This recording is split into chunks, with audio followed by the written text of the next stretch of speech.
Let me tell you something right now, and I need you to hear this loud and clear. If you are over 60 and you feel like something is quietly sucking the joy right out of your life, you are not imagining it. You are not being dramatic. Something is draining you. And the worst part, you might be doing it to yourself without even knowing it. I've been there, I lived it. I wore the t-shirt and I kept wearing it way longer than I should have. I spent a huge chunk of my 50s dragging around old regrets like a man hauling a backpack full of bricks uphill in the blazing sun. I carried guilt that wasn't mine to carry anymore. I held on to fears that had already expired. I kept relationships that were slowly poisoning me. And I looked at people who had wronged me 20, 30 years ago and let the bitterness of those memories colour every single morning I woke up. That decade, my 50s, was the hardest decade of my life. I'm not going to sugarcoat that. There were some genuinely dark stretches. And I'll be honest with you, it took me over 10 years to finally climb out of that hole, 10 years to look myself in the mirror and say, this is on me. The habits, the fears, the guilt, the people I was allowing to drain me, all of it was something I had to own. I had to be accountable. And the moment I started letting those things go, one by one, I want you to know something, everything got lighter. Like somebody finally took that backpack off my back. That's why I'm talking to you today. Because I don't want you spending 10 years figuring this out the hard way. I want you to get there faster. I want you to take these 7 things, look at your own life honestly, and start ditching whatever is stealing your happiness. Because life after 60, I'm telling you, it can be extraordinary. But only if you clear the junk out first. Let's get into it. We're going to start at the bottom and work our way up to the big one. Number 7, toxic relationships. Here's something that nobody wants to talk about, but somebody has to. Not everyone in your life deserves to stay there. I don't care if it's a neighbor, a co-worker, a lifelong friend, or even a family member. If somebody is consistently draining your energy, if every time you walk away from spending time with them you feel worse than when you arrived, that is a problem. And it's a problem you have the power to fix. By the time you hit 60, you have earned the right to be intentional about who gets your time. Time is no longer something you have in abundance. It is your most precious, non-renewable resource. Every single minute you hand over to someone who disrespects you, belittles you, manipulates you, or just makes you feel like garbage is a minute you are never going to get back. Let that sink in. A minute stolen from you. Now, I know what some of you are already thinking, Dave, it's not that simple, it's family, and I hear you, I really do. Family dynamics are complicated. They are messy and emotional and layered with decades of history. I'm not standing here telling you to blow up your family or burn every bridge. What I'm telling you is this: you do not owe anyone unlimited access to you. Not your time, not your mental space, not your emotional energy, period. You can love someone and still put distance between yourself and their toxicity. You can fulfill your family obligations and still set firm, healthy limits on how much negativity you absorb. You don't need permission to protect your peace, and you absolutely should not feel guilty for doing it. Stop watering dead plants and wondering why they're not growing. Spend your time and your love on the people who pour back into you, who lift you up, who make you laugh, who leave you feeling better than they found you. Those are the relationships worth fighting for. Number 6, expecting other people to make you happy. All right, I'm going to step on some toes here because this one is a big deal, and I think too many people over 60 are quietly trapped by it. If you are sitting around waiting for someone else to bring happiness into your life, I need you to hear me. You are setting yourself up for misery. Straight up. No other way to say it. Happiness is not something someone else delivers to your doorstep. It is not in the invitation to the party. It is not in the recognition or the applause. It is not in your children calling more often or your friends showing up when you need them. All of those things are wonderful when they happen. But here's the truth. Happiness is an inside job. It lives within you. It is a mindset. It is a decision that you make, and it is entirely your responsibility. The happiest people I have ever met in my life are not the ones who have the most. They're not the ones with the biggest social circle or the most active calendar. The happiest people I know are the ones who have learned how to create joy for themselves. They don't wait for life to hand them a good time. They go out and grab it. They meet new people. They explore new hobbies. They find activities that genuinely excite them, and they lean all the way in. And here's something powerful. Some of my happiest moments happen when I'm completely alone. I mean, genuinely at peace, completely by myself, walking out in nature with no agenda, no destination, just me and the world around me, the sound of wind in the trees, the smell of rain on the ground, the way light changes through the leaves. Those walks have given me some of the most profound moments of clarity and contentment I have ever experienced. And nobody gave that to me. I gave it to myself. So here's a challenge I want you to try starting tomorrow morning. Wake up, walk to that mirror, look yourself dead in the eyes and say out loud, I am happy. Not because everything is perfect, not because life handed you a great day yesterday.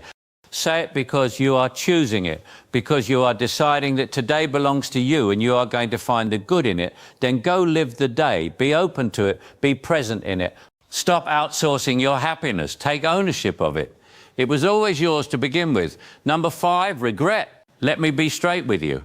I have made more mistakes in my life than I could ever count. Decisions that keep me awake at night if I let them. Business choices that went sideways. Relationships I handled badly. Words I said that I can never take back. Words I didn't say when I should have. But here's the mindset shift that changed everything for me. I stopped calling them mistakes. I started calling them experiments. Think about Thomas Edison.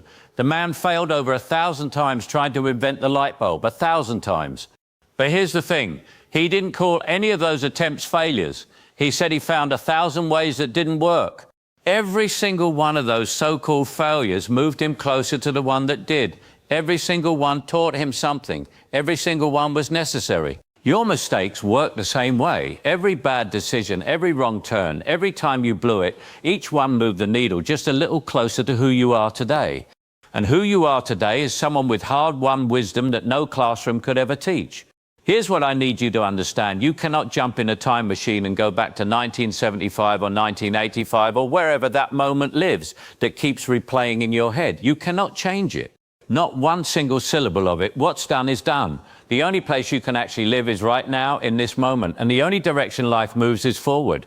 Living with regret is like walking through your whole life dragging a ball and chain attached to your ankle. Every step is heavier than it needs to be. Every day starts under a shadow that has no business being there. And it wears you out in ways you don't even notice until one day you realize how exhausted you've been carrying something you could have put down years ago. You have to forgive yourself, not because what happened doesn't matter, but because you do. Your present life matters. Your remaining years matter. And you cannot fully show up for them while you're chained to a past you can't change. Let it go. Put it down. Keep your eyes on what's in front of you, not what's in the rearview mirror. Number 4, believing it's too late. This one makes me want to stand on a table. I mean it. Nothing fires me up more than hearing someone over 60 say it's too late for me. Because that sentence right there is not a fact. It is a lie. And it is a lie you are telling yourself. Let me give you some names and I want you to pay attention. Vera Wang, one of the most respected fashion designers in the world. You know, when she opened her very first bridal boutique, she was 40 years old. 40. She hadn't even started yet. Ray Kroc, the man who built McDonald's into the empire that exists on every corner of the globe. He franchised his first restaurant at the age of 52. 52 years old, and he was just getting started. Ariana Huffington, she launched the Huffington Post at 55. At an age when most people are thinking about slowing down, she built a media company that reshaped how the world consumes news. And then there's Colonel Harlan Sanders, good old Colonel Sanders, the man whose face is on buckets of chicken in over 145 countries. He was 65 years old when he started KFC. 65, after multiple business failures, after decades of starting over. He looked at what some would call his golden years and said, I'm just getting started. I started my YouTube channel when I was 63 years old. I know I'm not in that illustrious crowd, but I show up, I talk to people, and lives are being changed through these conversations. And it started at 63. So tell me again, why is it too late for you?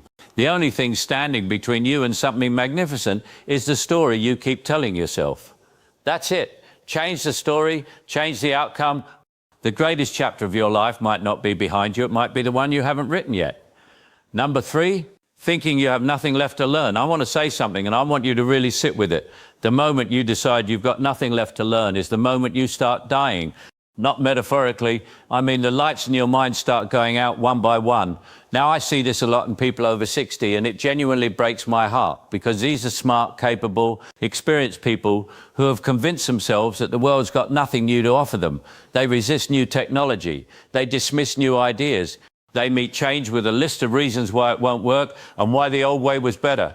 I talked in a recent video about artificial intelligence and why people over 60 need to at least open their minds to understanding it. And I got dozens of comments from people who were absolutely sure they knew everything they needed to know about it, mostly that it was dangerous and unnecessary. And here's the thing, those comments weren't really about AI.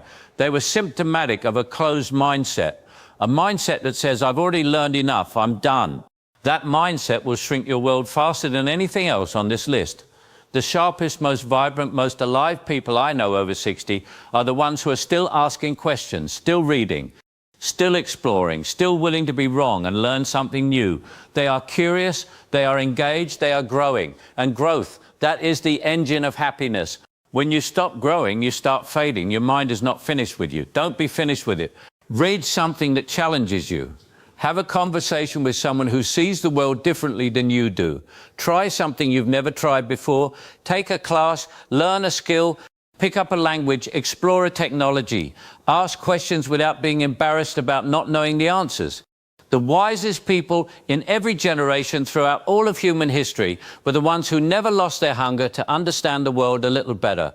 Be one of those people. Number 2, comparing yourself to other people. Let me tell you something about those so-called good old days that people like to reference, because I hear this constantly from people my age. Things were so much better back then, and I have to stop and ask, back when exactly? Back during the power cuts and 3-day work weeks of the 1970s? Back when mortgage interest rates hit 15% in the 1980s? I lived through that.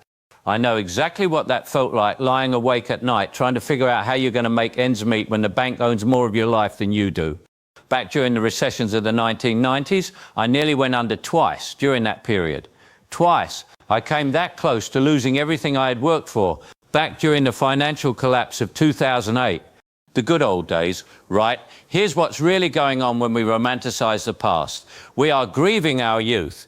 We are mourning the body that could bench press more weight, run farther, recover faster.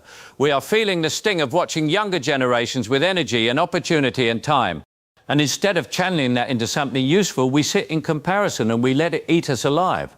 That is a trap, and it will make you miserable if you let it. Here is what I want you to understand. You are not supposed to be who you were at 30 or 40 or 50.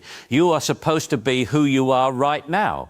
And who you are right now has something that every 30-year-old in the world would trade almost anything to have. You have experience, you have perspective, you have wisdom built from decades of real living. The failures and the wins, the heartbreaks and the triumphs, the lessons that only time can teach. That is not nothing.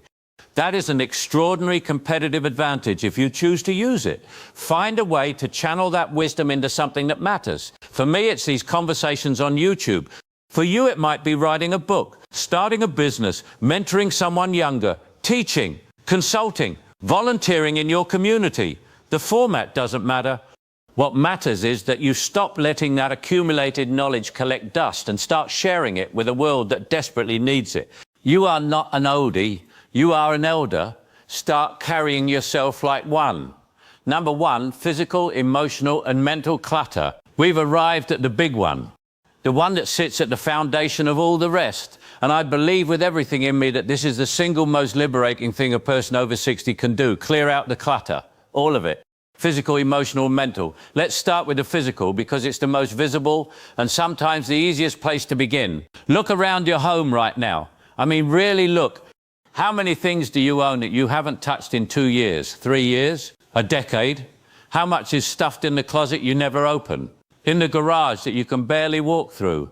In the drawers that you have to wrestle shut? On the hard drive of your computer where files go to quietly die? Every single one of those items carries a psychological weight. I know that sounds strange. How can a box of old cables in the garage affect your mood? But I promise you it does. Clutter creates low-level background stress that runs constantly like a program you never intentionally opened. It whispers to you without words. It sits at the edge of your awareness, making you feel overwhelmed, stuck, suffocated, and you can't even quite put your finger on why. When my wife and I downsized and moved house at 60, we made a commitment to get ruthless. We sold things, donated things, dumped things, got rid of 75% of what we owned. 75%. And I still have more to deal with. I'm still working through it. But what that process did for me mentally and emotionally, I cannot fully put it into words. It felt like a physical weightlifting from my body, like taking a full deep breath for the first time in years. Here's a simple practice I do every single day, and I want you to try it. One thing a day, that's all. One thing out the door. It doesn't have to be a piece of furniture. It doesn't have to be dramatic. It can be deleting a folder of old photos, throwing away a gadget that hasn't worked since 2014, tossing 3 expired items from the back of the pantry, Just one thing every day, 365 things a year, gone, cleared, out of your space and out of your head. You'll be amazed at how it adds up and how light you begin to feel. But here's where I really want to go with this, because the physical stuff is almost the easy part. The harder work, the work that truly transforms, is clearing out the emotional and mental clutter. I'm talking about the grudges you've been holding for 20, 30, 40 years, the slight you never got over, the colleague who took credit for your work, the business partner who stabbed you in the back, the boss who passed you over for promotion and gave it to someone less deserving, the friend who disappeared when you needed them most, the family member who said something unforgivable at the worst possible time. You've been carrying those. I know you have, because I carried them too. And here's what I need you to understand about that weight. Holding on to old pain does not punish the person who caused it. They have moved on. They are living their life. They are probably not losing a single minute of sleep over what they did to you. But you are paying the price every single day, every time that memory surfaces, every time that resentment flares up, every time you lie awake replaying conversations that happened in 1989. Holding on to old pain cannot change the past, not one single moment of it. But it absolutely can and will poison your present if you allow it. It is one of the most expensive habits a human being can have, and it doesn't cost money. It costs life. It costs joy. It costs the precious, irreplaceable days you are living right now. So let me tell you what I did when we moved house. I built a small fire in the barbecue in the backyard, nothing elaborate. And I sat down and I wrote names on small pieces of paper. Names of people who had hurt me, bosses who treated me unfairly, business partners who cheated me, colleagues who undermined me, friends who let me down. Names going all the way back to when I was in my 20s, just starting out in my career. And one by one, I held each one over that fire and I said the words out loud, I forgive you. And I let it burn. But I didn't stop there, because I know myself and I know I am not a perfect man. I never have been. So I sat back down and I thought about the other side of the ledger. The people I had wronged. The times I hadn't shown up the way I should have, the relationships I had damaged, the words I had said that I should have swallowed. Those names went on paper too. And one by one, I held them to that flame and I said, I'm sorry. And when that last piece of paper turned to ash, something inside me changed. The frustration was gone. The guilt was gone. The heaviness I hadn't even fully realized I was carrying every single day lifted. I felt free. You need to try it. Not because it's some kind of mystical ceremony, but because it is a concrete, physical, deliberate act of letting go. And sometimes we need something tangible to make an internal shift feel real. Donate what you don't need, forgive what can't be changed, release what's been holding you hostage. Clear a little space in your life, your home, your mind, your heart, and let yourself breathe again. Let me bring it home. So here they are, the 7 things you need to ditch after 60 if you want your life to feel lighter, brighter, and genuinely joyful. Number 7, toxic relationships. Stop giving your precious time to people who drain you and disrespect you. Cut them off without guilt. Your time is too valuable and too limited to waste on people who leave you worse off. Number 6, expecting others to make you happy. Happiness is yours. It was always yours. Stop waiting for someone else to bring it to you and start creating it for yourself every single morning. Number 5, regret. You made mistakes. We all did. But those mistakes were your teachers. Forgive yourself, learn the lesson, and keep your eyes forward. The past is closed. The future is wide open. Number 4, believing it's too late. It is never too late. Colonel Sanders was 65, Vera Wang was 40, Ray Kroc was 52. Whatever you are dreaming about, start. The only thing stopping you is the story you keep telling yourself. Number 3, thinking you have nothing to learn. The day you stop being curious is the day you start fading. Stay hungry, stay open, stay growing. Your mind is still capable of extraordinary things. Number 2, comparing yourself to other people and your younger self. You are not who you were at 30, and you are not supposed to be. You are something better. You are experienced, seasoned, and wise. Use it. And number 1, physical, emotional, and mental clutter. Clear your space, clear your mind, clear your heart. One thing a day, one name on a piece of paper at a time. Let it go. Let it burn if you have to, but let it go. Here's what I know. After living more than 6 decades on this earth, life does not get better by accident. It gets better by decision. By choosing every single day to release what's holding you back and move deliberately toward what matters. You have earned the right to be happy. You have earned the right to live free of the weight of other people's opinions, past mistakes, outdated grudges, and unnecessary clutter. You have put in your time. You have survived hard seasons. You have shown up even when it was hard. Now it's time to show up for yourself. The best years of your life are not behind you. They are right in front of you, waiting for you to clear enough space to finally let them arrive. Now go do the work.